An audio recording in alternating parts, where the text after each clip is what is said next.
बिस्मिल्लाहिर्रहमानिर्रहीम। तमाम देखने और सुनने वालों को मेरी तरफ से अस्सलाम वालेकुम। दोस्तों, वीडियो शुरू करने से पहले अगर आप पहली बार इस चैनल पे आए हुए हैं तो सब्सक्राइब ज़रूर करिएगा और बेल आइकन को प्रेस करना ना भूलिएगा। और इसके अलावा अगर आप मुझे फेसबुक, ट्विटर या पैट्रियन पे ज्वाइन करना चाहें तो इनकी लिंक नीचे वीडियो की डिस्क्रिप्शन में दी हुई है। और अगर आप मेरे लिखे हुए बुक्स पढ़ना चाहते हैं तो उसकी भी लिंक नीचे डिस्क्रिप्शन में मौजूद है। मित्रों, इंडिया के अंदर बड़े ज़बरदस्त किस्म के थिंक टैंक्स मौजूद हैं जो कि मुख्तलिफ इश्यूज़ पे, मुख्तलिफ जियोपॉलिटिकल डेवलपमेंट्स पे डिस्कशंस करते रहते हैं, स्टडीज़ करते रहते हैं, रिसर्च करते रहते हैं।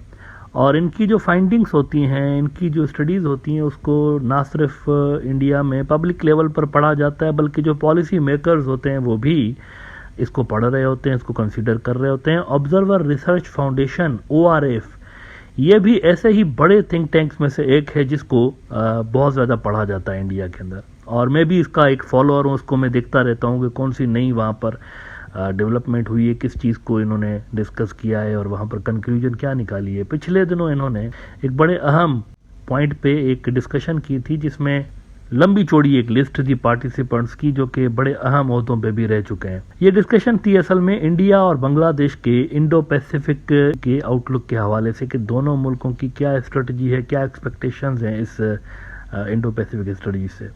अब ये ज़रूर आप इनकी वेबसाइट पर जाकर पढ़िएगा, लेकिन इसकी जो कंक्लूजन है ना वो सिर्फ मैं आपको दिखा देता हूँ। सारी जो डिस्कशन है वो वहाँ पर मौजूद है। कंक्लूजन में वो कहते हैं कि in conclusion it was agreed convergence in Indo-Pacific priorities and approaches between India and Bangladesh will strengthen existing cooperation and open avenues for sustainable partnership benefiting the region.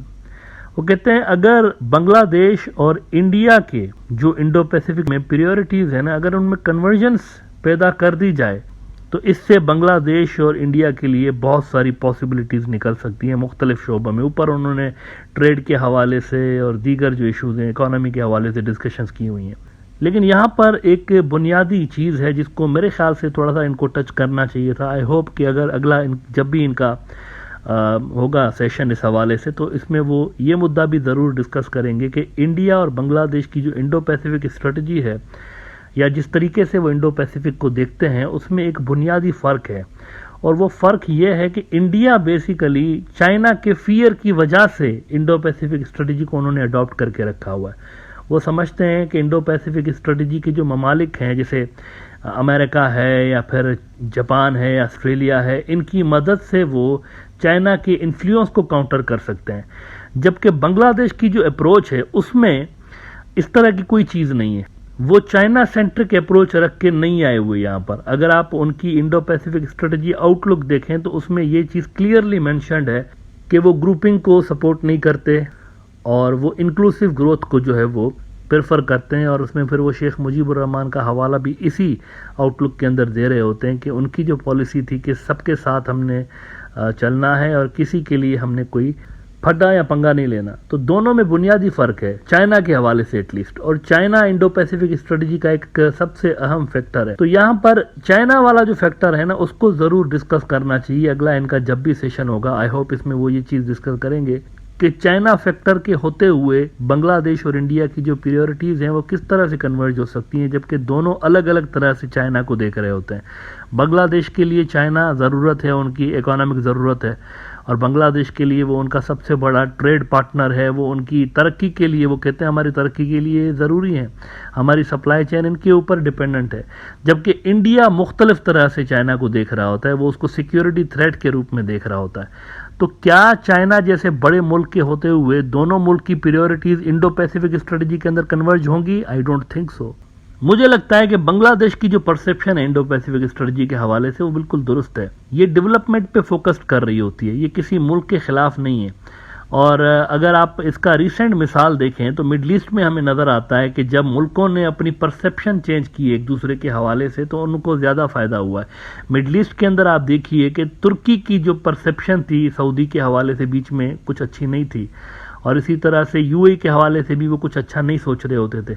Iran का फड्डा रहता था सऊदी अरब के साथ और यूएई के साथ। लेकिन इन सब मुल्कों ने अपनी जो फॉरेन पॉलिसी है उसके अंदर एक बुनियादी शिफ्ट वो लेकर आए हैं और इंक्लूसिवनेस वो अपनी पॉलिसीज़ के अंदर लेकर आए हैं। किसी मुल्क के खिलाफ उनकी पॉलिसीज़ नहीं रही। रिसेंटली जो उन्होंने घुमाव इतना बड़ा लेकर आए हैं पॉलिसीज़ के अंदर, तो उसके अंदर आपको कोऑपरेशन नज़र आता है, कंपटीशन नज़र आता है, लेकिन कन्फ्लिक्ट उसके अंदर आपको नज़र नहीं आता।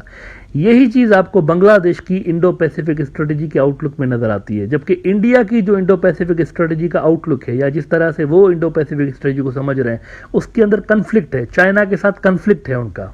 आपको पता है कि ये जो एर्दोगान मिडल ईस्ट के दौरे पे आए हुए हैं ना, अभी मैंने जिक्र किया कि इन तमाम मुल्कों ने अपनी फॉरेन पॉलिसी में एक बुनियादी वो शिफ्ट लेकर आए हैं और उन्होंने कन्फ्लिक्ट को निकाल दिया है अपनी पॉलिसीज़ के अंदर से और कोऑपरेशन की तरफ बढ़ रहे हैं। एर्दोगान पिछले दिनों सऊदी गया और मैंने आपको बताया था कि सऊदी ने इनके साथ तारीख की सबसे बड़ी डिफेंस डील की है, सबसे बड़ी।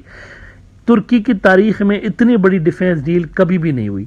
और आज क्या हुआ है, ये गए हुए हैं यूएई, और यूएई में इनके साथ क्या हुआ है, ये भी एक हिस्टोरिकल चीज़ हुई है। यूएई में इनको सबसे बड़ा यूएई का एक तो अवार्ड दिया गया और दूसरा $50 बिलियन की, $50 बिलियन इसकी इन्वेस्टमेंट यूएई ने मुआहदे किए हुए हैं तुर्की के साथ। ये वही यूएई और तुर्की हैं जो कि अभी कुछ अर्सा पहले तक भी एक दूसरे को पसंद नहीं करते थे ज़्यादा। दोनों के बीच में सफारती सतह पर, डिप्लोमेटिक लेवल पर दोनों के दरमियान कॉन्फ्लिक्ट्स मौजूद थे। इन्होंने कॉन्फ्लिक्ट को रिजॉल्व किया और कॉन्फ्लिक्ट में इन्वॉल्व होने की बजाय इन्होंने कोऑपरेशन को प्रेफर किया है। महर न्यूज एजेंसी ईरान की रिपोर्ट कर रही है कि Turkey's Erdogan signs $50 billion in deals during UAE visit. और इजिप्ट इंडिपेंडेंट भी कह रहा है कि UAE to inject enormous investments worth over $50 billion in Turkey's key sectors. और मिडल ईस्ट आई ने भी इसको रिपोर्ट किया है कि Turkey UAE agree to $50 billion worth of agreements during Erdogan's visit. Agreements include establishing a higher strategic committee and an extradition agreement as Turkish president concludes Gulf tour. 3 मुल्कों के दौरे पे गए। कतर के साथ तो उनका पहले से ही ज़बरदस्त टाइज थे। सऊदी और यूएई के साथ उनके टाइज 2-3 साल पहले तक काफ़ी ऊपर नीचे रहे, लेकिन इस वक्त ज़रा आप लेवल देखिए दोनों की। यूएई के साथ भी उनकी पार्टनरशिप और सऊदी के साथ भी जो उनकी पार्टनरशिप, उसका लेवल चेक करिए। सबसे बड़ी डिफेंस डील सऊदी देता है और $50 बिलियन एक ही विजिट के अंदर यूएई से वो लेकर गए। तो एक ज़रा सा घुमाव वो लेकर आए अपनी पॉलिसीज़ के अंदर, और कॉन्फ्लिक्ट की जगह पर जब उन्होंने कोऑपरेशन को, तुर्की वालों ने वो वाली अप्रोच अडॉप्ट की है, तो आप ज़रा उसकी मैजिक देखिए, कितना ज़बरदस्त रिजल्ट उनको मिल रहा है। यहाँ हमारे रीजन में भी इंडिया को मेरे ख्याल से कॉन्फ्लिक्ट को छोड़ना पड़ेगा चाइना के साथ। बहुत सारा पोटेंशियल है इंडिया के अंदर, बहुत सारा, कई $100 बिलियन तो इंडिया जो है ऐसे ही बैठे बिठाए इन्वेस्टमेंट लेकर आ सकता है चाइना से। इंडिया में पोटेंशियल है, लेकिन मसला यहाँ पर यह है कि कुछ पॉलिटिकल मजबूरियों के कारण और कुछ जियोपॉलिटिकल कॉम्प्लिकेशंस ऐसी इंडिया ने अपने आप बना दी हुई है इर्द गिर्द, जो कि गैर जरूरी है असल में, और वो जियोपॉलिटिकल कॉम्प्लिकेशंस इनको रिस्ट्रिक्ट कर रही हैं चाइना के साथ अपने टाइज बेहतर बनाने के लिए। बांग्लादेश की जो इंडो पैसिफिक स्ट्रेटजी है ना, इंडिया को उससे असल में सीखना चाहिए। अगर इंडिया वैसी इंडो पैसिफिक स्ट्रेटजी अपनी बनाता है जैसे बांग्लादेश की है, तो फिर कन्वर्जेंस हो सकती है दोनों के दरमियान। अदरवाइज ये बड़ा मुश्किल है कि बांग्लादेश इंडिया के जैसी इंडो पैसिफिक स्ट्रेटजी के अंदर उनकी जो पॉलिसीज बनी है वो अडॉप्ट करे, ये पॉसिबल नहीं है। वो चाइना के साथ फड्डा नहीं लेंगे, कभी भी नहीं लेंगे इंडिया की वजह से। तो यहाँ पर कन्वर्जेंस हो ही नहीं सकती। दोनों मुल्कों की जो इंडो पैसिफिक स्ट्रेटजी का आउटलुक है उसमें इस वक्त कन्वर्जेंस होना बहुत ही मुश्किल है, तकरीबन नामुमकिन है।